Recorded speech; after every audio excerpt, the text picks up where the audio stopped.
Welcome to Drama-Free Healthy Living with Jess Cording. I'm your host, Jess Cording. I'm a registered dietitian, health coach, and author, and I'm here to help you streamline your wellness routine and establish a sane, more balanced relationship with food and fitness so you can reach your goals without losing your mind. On this podcast, we'll talk about nutrition, exercise, self-care, mindset, and more. I'll be bringing you interviews and expert insight on the topics that matter to your health and wellness. Hi, and welcome back to the Drama-Free Healthy Living podcast. I'm your host, Jess Cording. I'm so excited that you are joining me today. We are, no one comes to this podcast for small talk, so I have none to offer in today's episode. I am chatting with Dr. Shawn Tassone, who also goes by America's Holistic Gynecologist. So Dr. Tassone is the first physician in the U.S. to actually be double board certified in Obstetrics and Gynecology by the American Board of Integrative Medicine. So he holds a medical degree in addition to a Ph.D. in mind-body medicine, and he practices in the Austin, Texas area. He is a hormonal expert, author, speaker, highly rated patient advocate, creator of the world's first integrative hormonal mapping system, and host of the Confessions of a Male Gynecologist podcast. So in his 20 plus years of practice, he's listened to over 50,000 women's stories and is determined to remove the myths surrounding women's health. So we do talk quite a bit in this episode about medical gaslighting as it relates to women's health.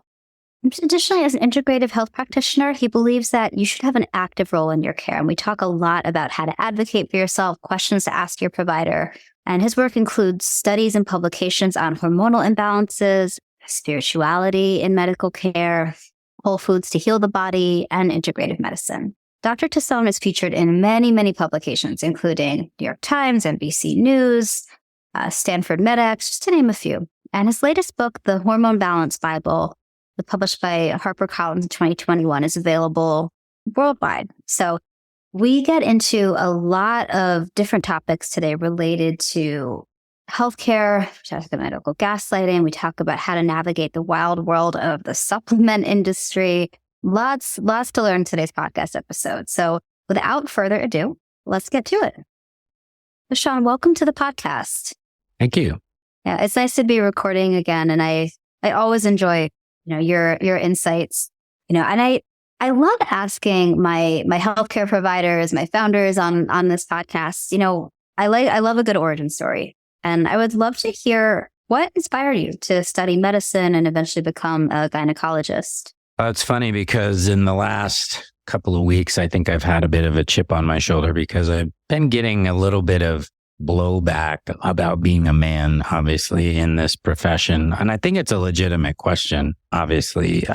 Back when I did residency, which was 94 to 98, the number of men and women in residency was about half and half. So it was starting to make that transition to more females. I think right now, women are 75% of the OBGYNs in private practice. There's a superficial answer and there's a deeper answer. The superficial answer would be, when you're a fourth year medical student, you make your schedule kind of like with what you thought you want to do. And I thought initially that I wanted to go into internal medicine and maybe do cardiology or gastroenterology or something like that. And I took an elective. And the elective was in ultrasound. I just thought, hey, it's going to be easy, whatever, I'll do this. And I found out that I really liked the ultrasound part. And what I did was I did the OBGYN ultrasound department. And I noticed that a lot of the residents that were in that profession were very similar to my personality. Like I got along with them great. And the internists, each profession has its own personality. I just felt like I fit in better. There were, it was mostly happy, you're dealing with babies and everybody was happy and young and healthy for the most part. And so I started looking at that a little bit more and it just made more sense to me to go into that profession. Fast forward years and years later, I was doing mind-body medicine training with the Center for Mind-Body Medicine in California. And they make you do this genogram chart where, it's circles and squares and it's you and then your parents and then your grandparents. And instead of doing genetics, we were doing it based on relationships. So good relationships were a blue line, conflicted relationships were a red line.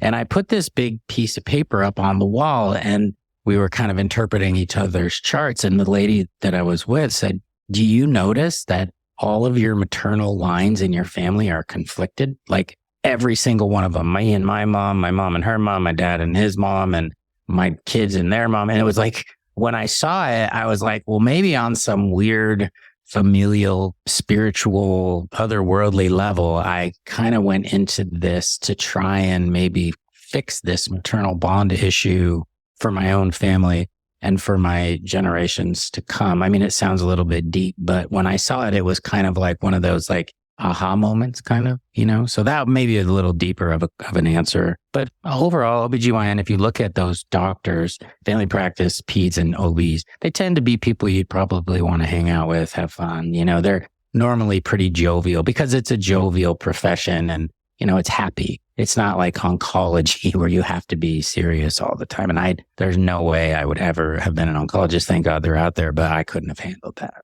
I appreciate you sharing that. And on this podcast, we don't do small talk. So I appreciate the deep answer. And I can actually relate to that. I am, my family, terrible relationships with food, so much illness. And I got to this point pretty young where I was like, you know what? I want this shit to stop with me. We're going to fix this. In my book, The Hormone Balance Bible, I use archetypes. And I think one of the archetypes that I like to talk about is the wounded healer. And I think that a lot of doctors go into their chosen professions based on their wounds, whether they know it or not. Like a pretty easy one. I've had two friends. One had a seizure disorder as a kid that went into neurology, and the other who was a childhood diabetic who went into endocrinology. So you can see kind of that obvious. But then there's other people like me who maybe didn't know that was one of your wounds, but I think you're always trying to heal those archetypal wounds. And for me, that's probably one of the reasons I went into. I just didn't realize it at the time. Yeah, no, I appreciate you sharing that because I think there's a lot of people who can relate. And I remember being, when I was, 18, 19, something like that, I got my astrological chart done. And I didn't take that with a grain of salt. But I remember being told that I had, in the career sector of my chart, I had Chiron, the wounded healer. And at the time, I was a writing major. I was like very much in like trauma response land of just like acting out and like, just doing, having a college experience. And sure. I was like, yeah, whatever. And then all these years later, found myself working as a dietitian who specializes in, mind, body, and mental health. So I'm like, oh, okay, yes, I see that now. And I appreciate you also talking about you said, I think the word blowback for being a male in the space. And sometimes. Yeah. So I'd love to hear what that's been like for you. Because if this makes you feel any better, the worst gynecologist I ever had was a female. So just FYI, there doesn't have to be, you don't have to be a woman. It's an interesting place to be in because I understand the sexism that is in the patriarchy that's in medicine.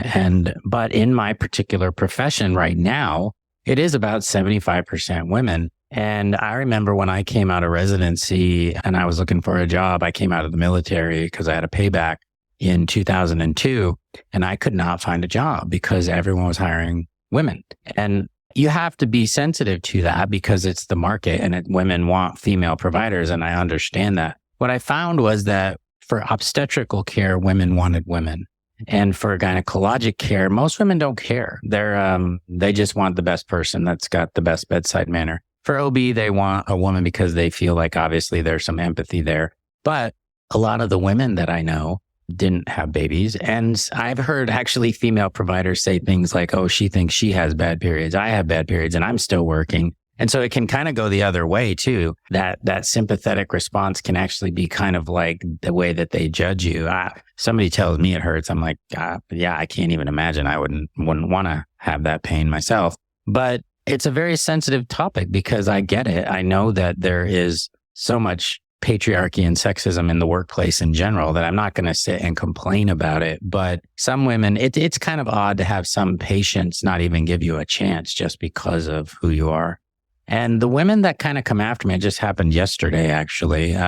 She's a dentist and an educated woman, and yet she has that opinion. And I don't know. I guess I always thought that it was kind of a sophomoric, uneducated type of response, but it's guttural, I suppose. And, that's your choice. And the beautiful thing is women do have a choice. And I think what's funny is most women that find me, they're not, I wouldn't say desperate, but they have seen 4 or 5 other doctors and they're just not getting what they need. And really, all they want is for somebody to listen to them. And that doesn't matter if it's a man or a woman. I just think that I have the ability to do that because I don't deliver babies anymore. And so I have more time. But yeah, I think it's more personality driven, I suppose. But it's a sensitive topic. And sometimes it's like, every once in a while it gets on your nerves, but what are you gonna do? And I think unfortunately, I think a lot of good doctors, men, don't go into the profession anymore because they're worried about being able to find a job. Yeah, but to your point, so much of it is about bedside manner. I mean, like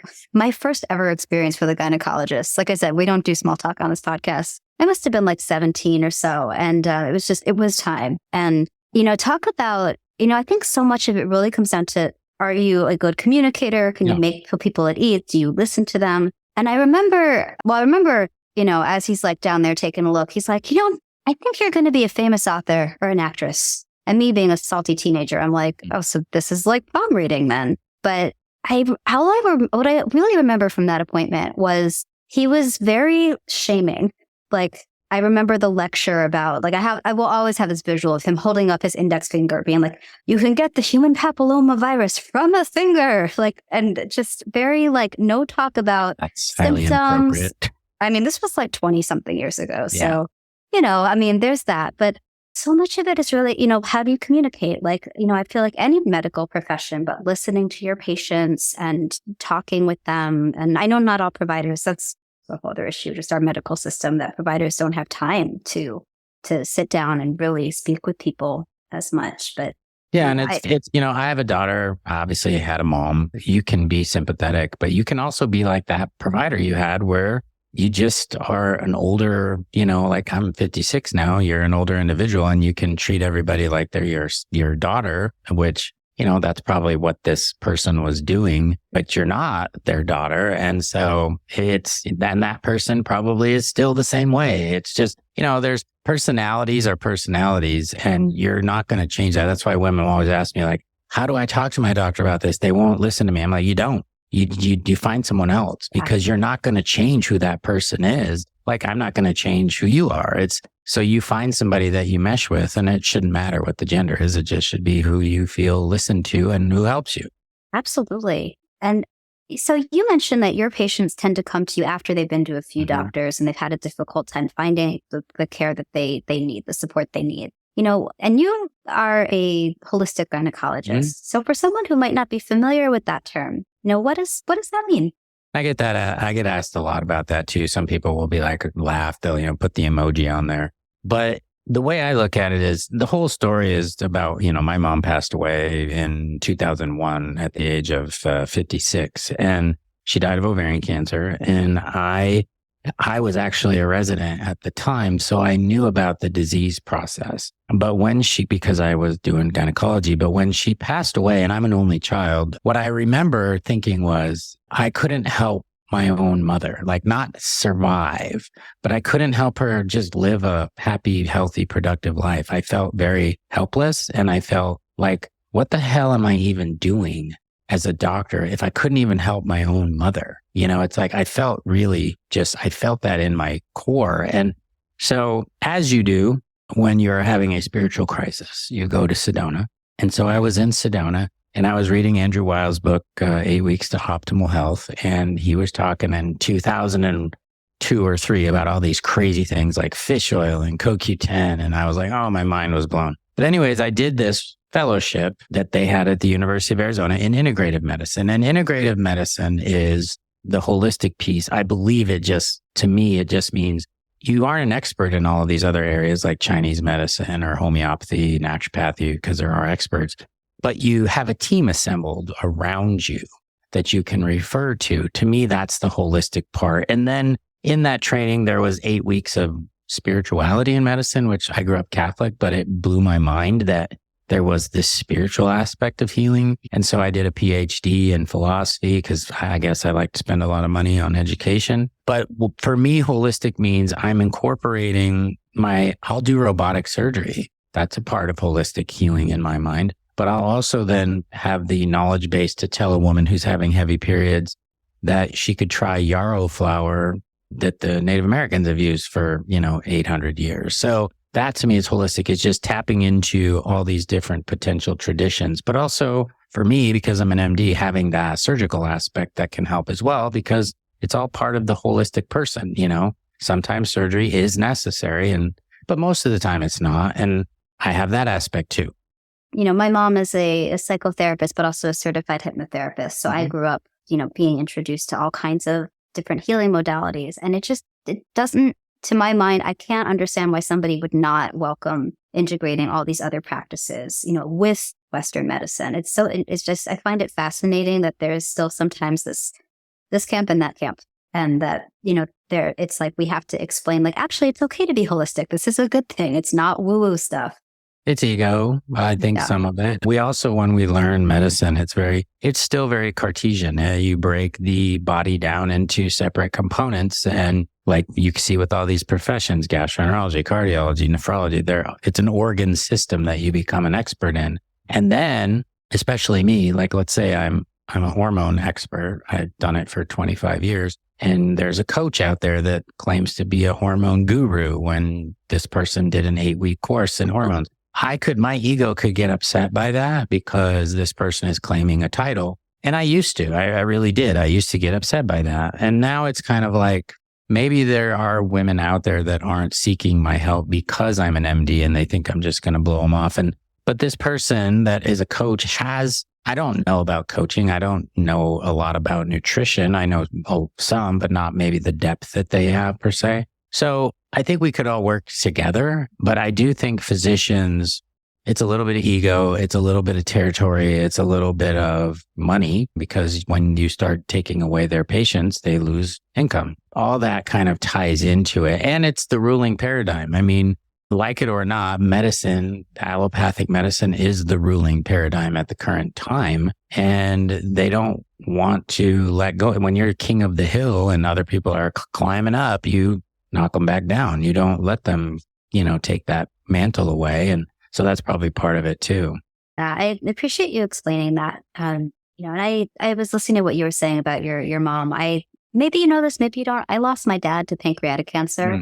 He was 61 or 62. He was 62 when he passed. I was 32 at the time. And I remember that feeling like, what the hell? I'm a registered dietitian. Like, I have all the tools to help someone who, from developing and with disease. And the fact, I remember I went through a lot of soul searching where I was like, what am I even doing if I couldn't help my dad? And that was a game changer for me not a game changer, but that was a turning point in my own journey. Because I was like, why am I hiding all these other things that I do and not embracing them? And why not actually, lean into them and, explore this more? Yeah.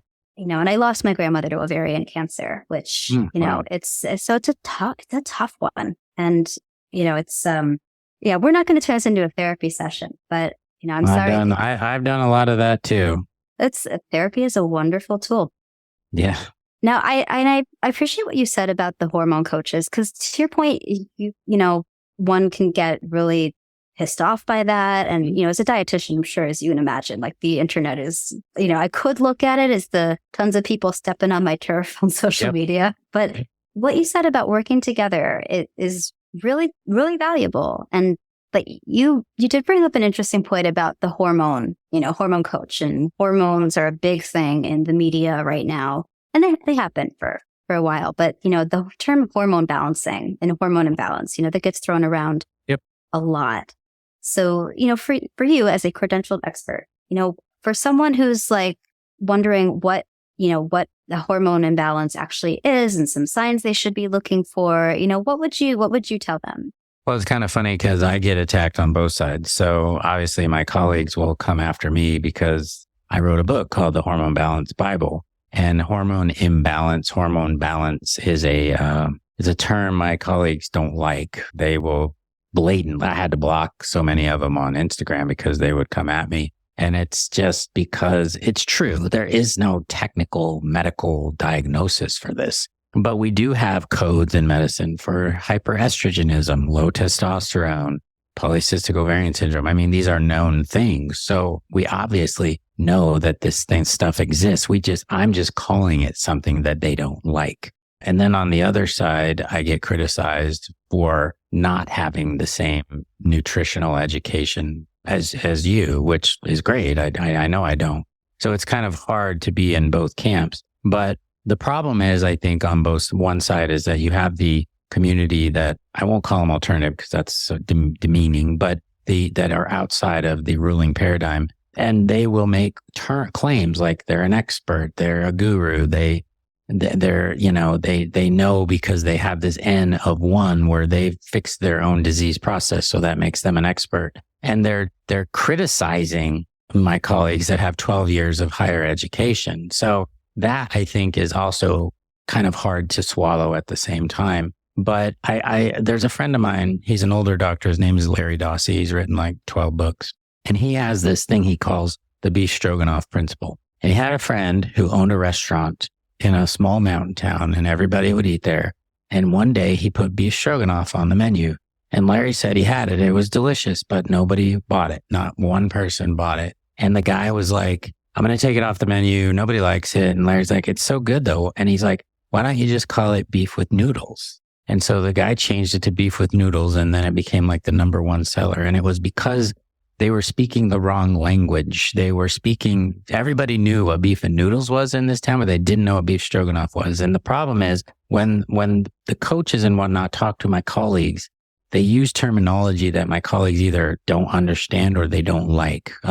Adrenal fatigue, stuff like that hormone imbalance. And so they'll immediately shut you down. But and that's the thing is because they are the ruling paradigm, if you want to work with them, you have to learn how to speak their language. They're not going to speak your language. I will tell you that right now.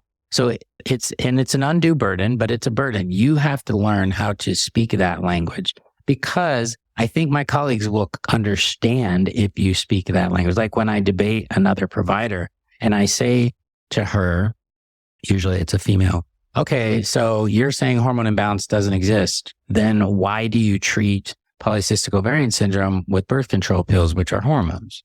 And they can't answer me. Well, it's because it's a hormone imbalance. It's a hormonal issue, right? And they'll say, yeah, of course. And I'm like, okay, I'm using the word imbalance. What if I just said it's a hormonal issue? Okay, well then their their butt cheeks loosen up a little bit and they're not as on guard. And it's just a language thing, really, most of the time. That's a very good example and a really good way to put that. That it is just and the example of the beef stroganoff, I love that. I feel like that illustrates it so clearly. And thank you for calling out the adrenal fatigue thing. I feel like in conferences, that's always a big thing. It's like, is it real? And it's like, and that's what my colleagues, they'll say it's not a real thing. I get that. It isn't. You're right. Because you can't code for it. But is it, and I'll always ask, but is it possible that if your cortisol is super low all the time, like just not quite diagnosable, but just low, that couldn't cause physical fatigue or problems? Yeah, of course. Okay, well, what do we call it? We got to call it something. So let's call it adrenal insufficiency. I don't know, but that's, it's just my colleagues get caught up on the terminology. And if it's not within these confines, like normal or abnormal, then they don't know what to say about it and they don't know how to treat it. Yeah, could tell a lot of stories about that. Now, I think I feel like at the end of the day, it's so much about, okay, is the patient experiencing symptoms? Right. What's going on with them? What might help them feel better? Yes, I understand the importance of billing and coding because that's how things happen. But, it's just, about the patient, like what's their experience like? And I want to talk about medical gaslighting for a moment. Sure. Because that is something that comes up so much in my field, and I'm sure for yours as well. But how are some ways, like medical gaslighting, how might this show up in like a doctor's visit? Women are told all the time, you're too young, they're 40, their joints hurt, they're not sleeping. Or they'll say something even dumber, like, well, you're so pretty, you're fine. We'll often tell women like you're young, you're gorgeous, you have great hair, you couldn't be having problems. I mean, that's gaslighting, and women do it to women all the time as well. Or saying something like, she'll come in and she'll say, I'm not feeling great. I got this, and this. I'd really like to get my labs checked. No, it's ridiculous. We don't check labs. They're not going to tell us anything. That's gaslighting. Big time gaslighting happens in emergency rooms. We know that women on average wait about 18 minutes longer to receive pain medication than men because they're obviously not in pain. So that's gaslighting. I mean, anytime you have a person telling you, invalidating what you are telling them, whether it's usually a person in power, like the doctor and patient relationship, that you're lying, you don't know what you're talking about, or they're invalidating the symptoms you have. I mean, I can't tell you, one of the more common things women, especially women over 50, are experiencing is joint pain. Very, very common. Always told that it's your age. Why? Why does it have to be your age? And I put them on estrogen and their joint pain goes away. It's just kind of very prevalent, and it's really unfortunate. But yeah, gaslighting, it's kind of come into vogue. I think maybe we use it a little too much, but it is prevalent in the medical system, no doubt about it. I'm just laughing because I'm thinking of when my dad was sick. I was so checked out of taking care of myself because I was so focused on taking him. Like, is he going to get to chemo on time? Like, is he going to have what he needs? And I remember I ended up having I jokingly call it like a slow burn of a near-death experience, which is just I went to the urgent care with, I was having like a crazy like rash outbreak. I was on, and I didn't put it together that it was an antibiotic I was on for a fingernail thing. And because I didn't have any known drug allergies, and they were like, oh, maybe it's syphilis. Like that was like, but I was like, wow, that's a jump. That is a huge jump. They sent me home with a script for eczema cream. And in the middle of the night, my throat started to swell, my whole body. I ended up getting like an emergency, like Benadryl shot. Like it was wild. And I think because I was like trying to gaslight myself too, because I was so used to being like, not to make a scene, not to push. And that was a big learning experience for me. I got very lucky that it didn't get even worse than it did. But wow, that was an eye opener. What's funny, I've maybe seen syphilis twice in 25 years, and both of them were in obstetrical patients because we check for it. But that's just to go to syphilis, like it's just that I've never heard that one before. That's good. That was New York City. So maybe the bar is set in a different. Maybe they see a lot more of that there. Right. That's possible. Yeah, but even then, it's still a huge jump. Oh my God. But, is there anything that you would recommend in terms of how women can advocate for themselves? Obviously, much better than I did. I think, like I said, part of this is going into it with the confidence that you want something done. If you want something done, ultrasound, labs, it doesn't cost me any money to order something. I mean, the only thing it does is I got to take the time to order it, and then we get the results, and I got to take a look at it. 90% of the time there's probably normal, whatever, and you can tell. But for a doctor to tell a woman they don't want to order something. So if you're going in with these list of symptoms, just know that you might get pushback. If you do, I wouldn't be argumentative. I would be polite, and I would just say, that's really unfortunate that you're invalidating me, but I'm going to find another doctor. And I think anymore with Google reviews, and you can tell if somebody's bedside manner, it's just like restaurants. Occasionally you're going to get a bad one. That's just the way it is. But if the overriding number of reviews are good and you see that this doctor's got a good bedside manner or whatever, then they'll probably be somebody that will work with you. Maybe once in a while. We all have our little quirky things we don't, we'll kick back on. But as far as advocating for yourself, I know it can be frustrating, but it probably doesn't do you any good to go in confrontational. I would be open-minded and have questions ready.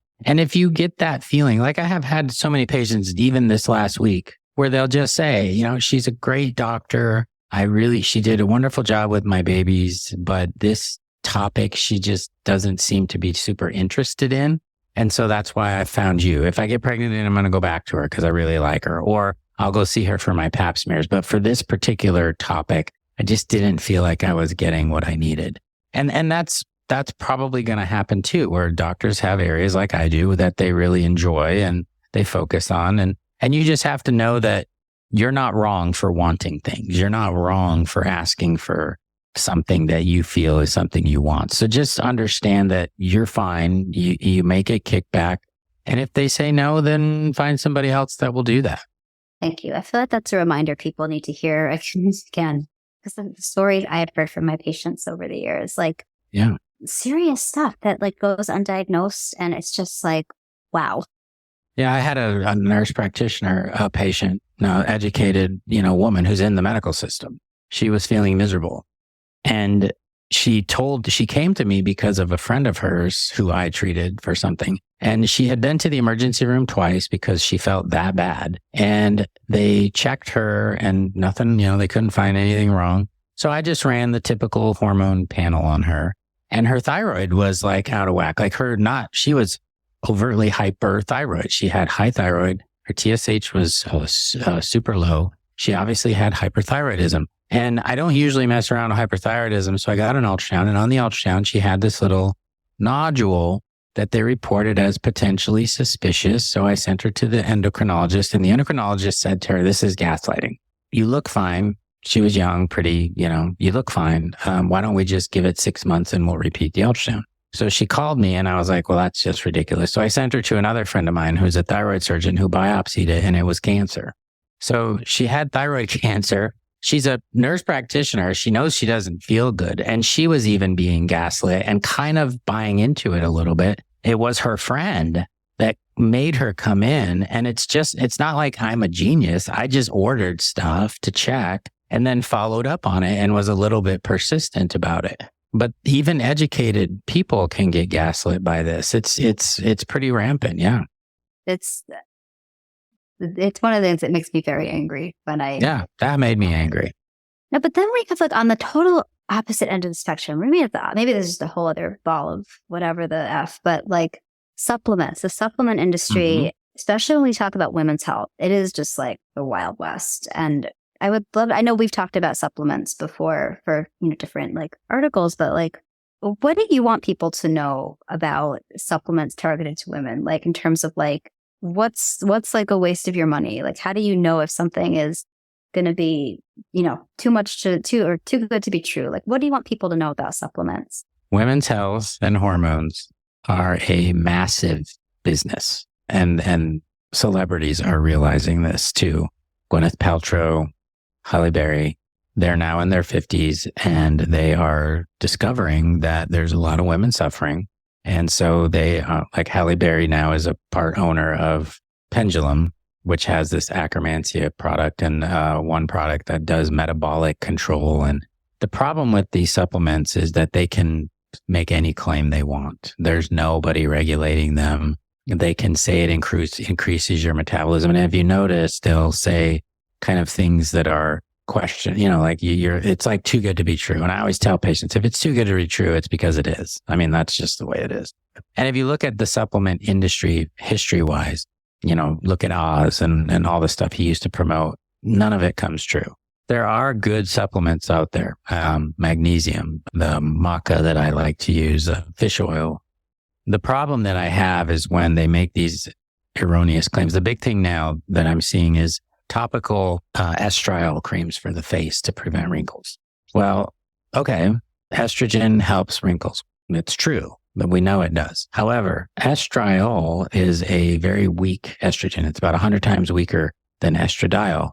If you are a woman like your age who has normal estrogen levels, like you're not menopausal, estriol is going to do absolutely nothing because you already have estradiol in your skin, which is 100 times stronger.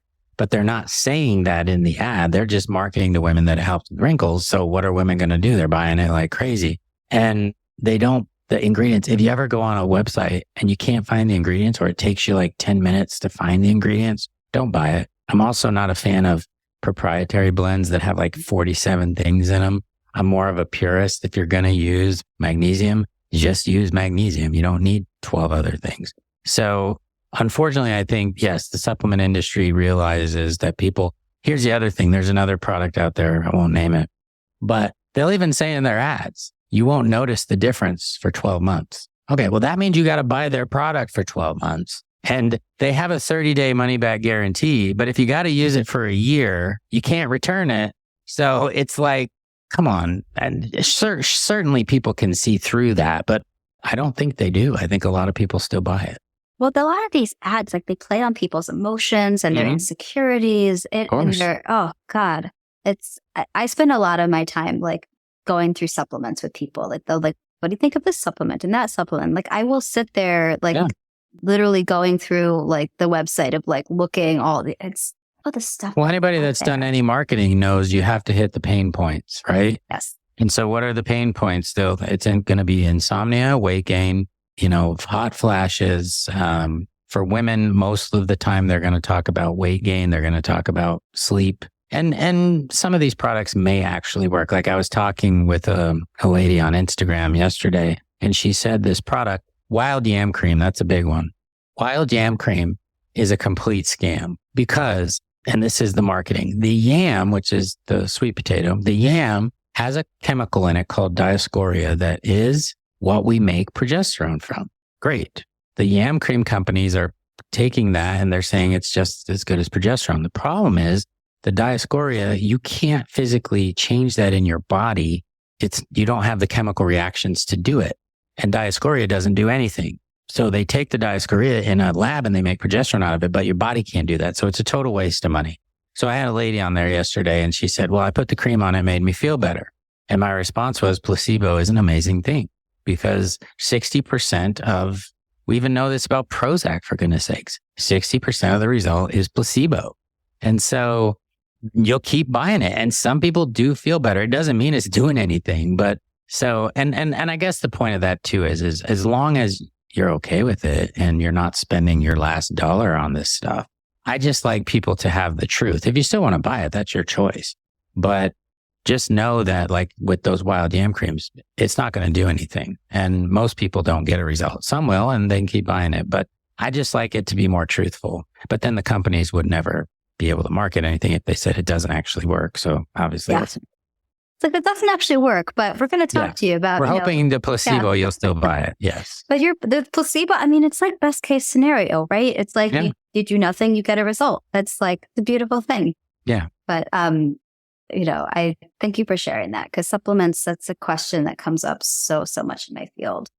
Now, I want to shift gears for a moment, because we were talking earlier about, the wounded healer aspect for in terms of healthcare providers. And I always ask people who are also in the healthcare field, because it can be it can drain you, it can deplete you, it can really knock you on your ass. But, so for you, what are would you say some of your own self-care, like non-negotiables are, things that help you, be able to do the work that you do? For me? Or do I tell patients? I'm not saying about for you, but if you prefer, we can. Like I was talking before we got on the air, I am a living hypocrisy. I recently lost 40 pounds, and that was because I finally got to the point where I felt like I am a hypocrisy. I'm telling people how to take care of themselves and I'm not taking care of me. But I would say, and I'm a work in progress, but I would say the first thing that you need to do and that I need to do is eat right. It's okay to treat yourself, but I'm not a buyer. I'm not somebody that buys into carnivore or veganism. I think that we have evolved to the point where, a good balance, good, healthy, lean meats and vegetables and fruits. Try to stay away from processed carbs. Sleep is another one. Sleep is super important. And again, I was a great sleeper throughout most of my life. And now I got divorced, I think is what happened. I couldn't sleep after my divorce. I don't know if it was just being alone. And I'm used to having like 4 kids in the house and was married and then I was all of a sudden by myself, but I'm working on that. For me personally, something that is a non-negotiable right now is getting acupuncture once a week. I don't know why it works. It just does. I mean, I'm like I said, it's like, I don't even care. I'd like the placebo. If it's placebo, I don't care because I think it works for me. But I always tell women too, and this is something recent. I used to think that cold plunging stuff was just like a fad or whatever. I've done it a few times. It does help me feel better. I mean, as much as it pains me to get in that water. So I always tell people you can do that in the shower. You just put your shower on super cold and stand there as long as you can hack it. And I have an infrared sauna that I try to do daily too. If nothing else, I just feel like I like the heat and I like the sweat. And then the other thing I try to do religiously, but I'm not great at it, is either go to hot yoga. When I do hot yoga 3 to 4 times a week, I just feel better. I just feel like, I've often joked, like you could hit me with a piece of wood and I wouldn't care. It's just a very relaxing thing. Or, and I know this is controversial, or get chiropractic if I can't get to the yoga person. I don't know what it is. It's just, there's something about giving yourself over to another process and just kind of letting go. I'm reading a book right now called Outrageous Openness that somebody recommended. And it's just being open to the possibilities that I'm a worrier. We talked about astrology. I'm a Virgo kind of person and I overthink everything and I worry about everything. And when you own your own business, that's just horrible because there's never enough and blah, blah, blah. But if I just realize that it's like a wave and it comes and it goes and it comes and it goes, if I could just surrender to that process, for me, that's part of it. But I felt my best when I was doing my Ph.D. work for those 6 years because I was delving deep into shamanism and what could possibly be outside of what we can see. And it might sound crazy to some people, but for me, it was just, wow, the possibilities are endless. And then I got out of it in 2015 and struggled. And now I'm kind of getting back into neurolinguistic programming and talking how you talk. And if you say to yourself, you're fat, that your body's going to hear that. There's the number one book sale in the last few years is The Body Keeps Score, because traumas stay with you. And trying to work on all of that, I think for me is probably the best thing that I can do for myself, is being more self-aware.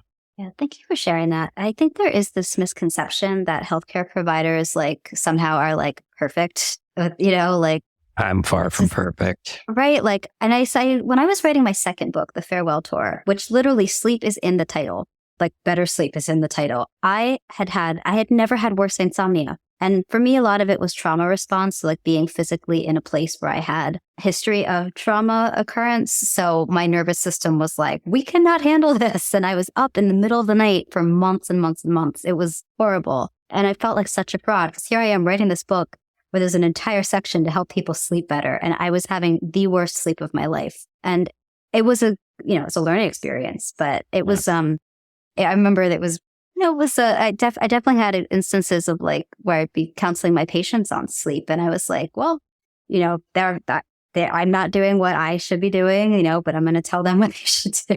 We all have our version of certain things. And we are, I like to think that we're always works in progress, in different areas. I grew up, my mom talked to me about Louise Hay and, kind of being very aware as well about the law of attraction. And remember listening to Abraham Hicks CDs in the car. So I grew up with all that stuff kind of being just very normal. And this is how we do things.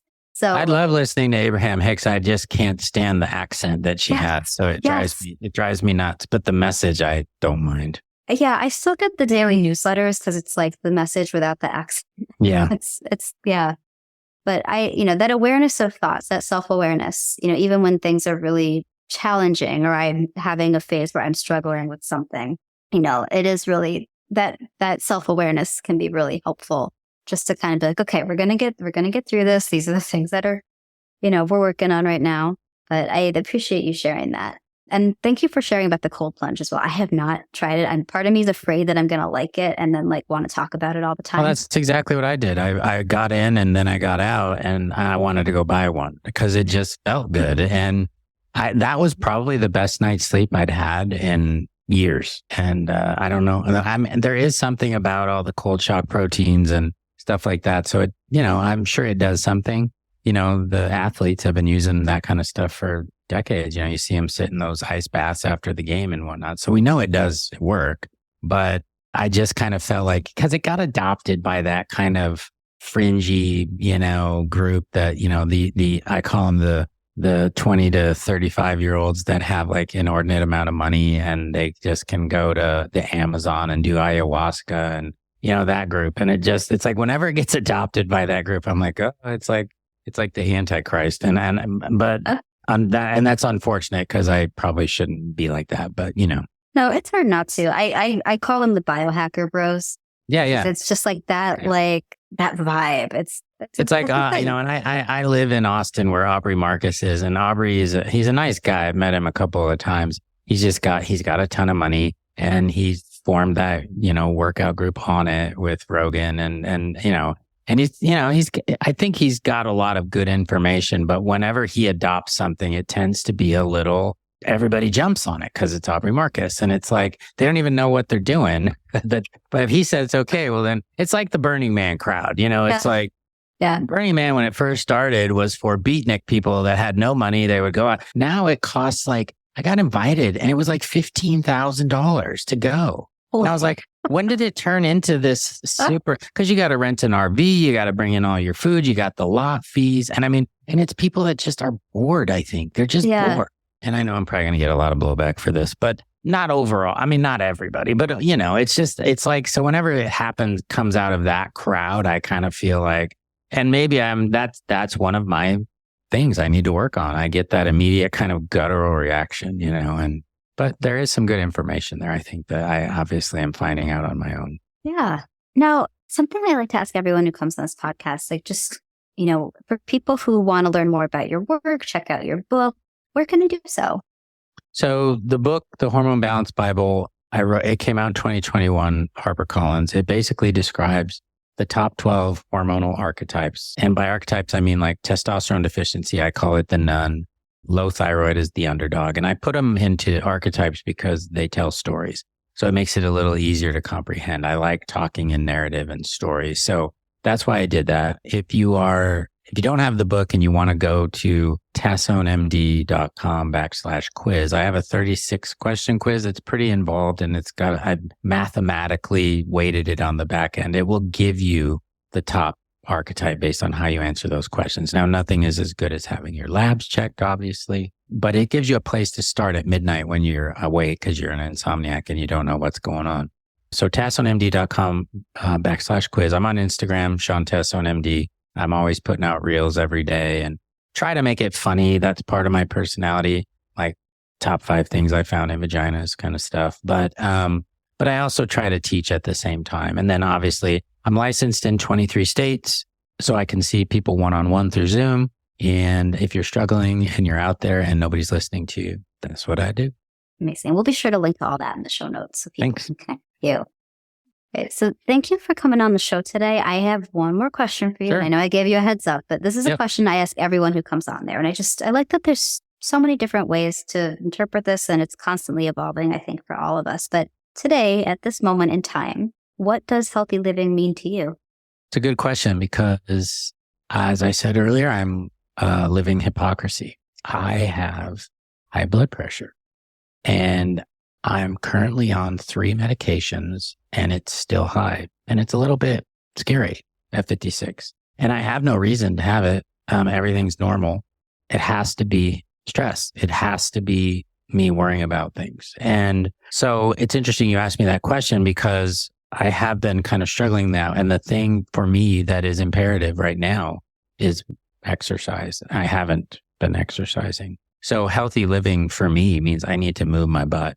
And I have absolutely no doubt because I've lost 40 pounds so that I can bring my blood pressure down. But I got caught up in the business. I got caught up in, growing and scalability and blah, blah, blah. And I forgot about myself. And so for me, I think healthy living means I need to refocus 2024 and understand that to focus on me isn't self-centered. It's not egotism. I've got 4 kids and I want to be around for a while. And I think so for me, one is being worthy. That's another thing I'm working on is that I am worthy to be healthy and to have the life that I want. So being worthy and moving my butt a little bit more are probably what I'm going to focus on. I love it. Thank you for sharing. Sure. For all of you guys who are out there listening to this podcast episode, thank you as always for your time, your energy. If you like what you hear, please consider leaving us a 5-star review on Apple Podcasts. They do matter and help me to continue to bring you guests like Shawn Tassone. And All right, guys, it has been a joy being with all of you today. Have a wonderful day, and we'll talk soon. Thank you for listening to Drama-Free Healthy Living with Jess Cording. We'll see you next time.